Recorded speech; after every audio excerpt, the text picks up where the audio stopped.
Latest news updates కోసం ఇప్పుడే download చేసుకోండి media effects app. Welcome to media effects. Indian premier లీగ్లో మరో 2 జట్ల కథ ముగిసింది. గత రాత్రి Mumbai Indians Lucknow super giants మధ్య ముంబైలోని వాకేడ్లో జరిగిన మ్యాచ్లో లక్నో 18 పరుగులతో విజయం సాధించి టోర్నీ నుంచి గౌరవప్రదంగా నిష్క్రమించగా, ఓటమిని అలవాటుగా మార్చుకున్న ముంబై అట్టడుగు స్థానంతో సరిపెట్టుకొని అవమాన భారంతో టోర్నీ నుంచి వైదొలిగింది.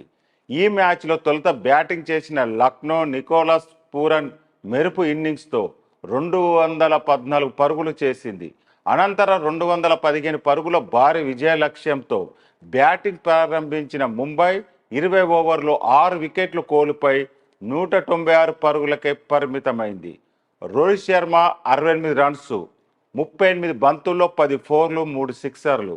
నమన్ ధీర్ 62 రన్స్, 28 బంతుల్లో 4 ఫోర్లు, 5 సిక్సర్లతో విరుచుకుపడినప్పటికీ మిగతా బ్యాటర్లు విఫలం కావడంతో విజయం అందని ద్రాక్ష అయింది.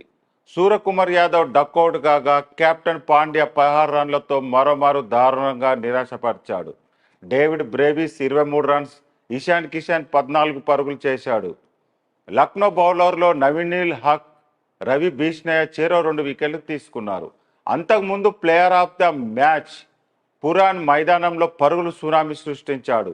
29 బంతుల్లో 5 ఫోర్లు, 8 సిక్సర్లతో 75 పరుగులు చేసి జట్టు భారీ స్కోరు చేయడంతో తన వంతు పాత్ర పోషించాడు. Captain KL Rahul 55 runs, Stoinis 28 runs, Ayush Badoni 22 runs, Krunal Pandya 12 runs పరుగులు చేశారు. మొత్తంగా 20 ఓవర్లో 6 వికెట్లు కోల్పోయి 214 పరుగులు చేసింది. ముంబై బౌలర్లో తుషార్ చావ్లా చెరో 3 వికెట్లు తీసుకున్నారు. ఈ మ్యాచ్తో ఇరు జట్ల కథ ముగిసింది. ఆడిన 14 మ్యాచ్ల్లో ముంబై 4 మాత్రమే గెలవగా లక్నో 7 మ్యాచ్ల విజయం సాధించింది. ఐపీఎల్లో నేడు royal Challengers Bengaluru, Chennai super Kings జట్లు తలబడనున్నాయి. ఈ మ్యాచ్లో చెన్నై గెలిస్తే నేరుగా ప్లే ఆఫ్కు అర్హత సాధిస్తుంది. ఓడినా మెరుగైన రన్ రేట్ కారణంగా ఆ జట్టుకే మెరుగైన అవకాశాలున్నాయి. ఒకవేళ ఆర్సీబీ కనుక ప్లే ఆఫ్కు చేరాలంటే భారీ తేడాతో విజయం సాధించాల్సి ఉంటుంది.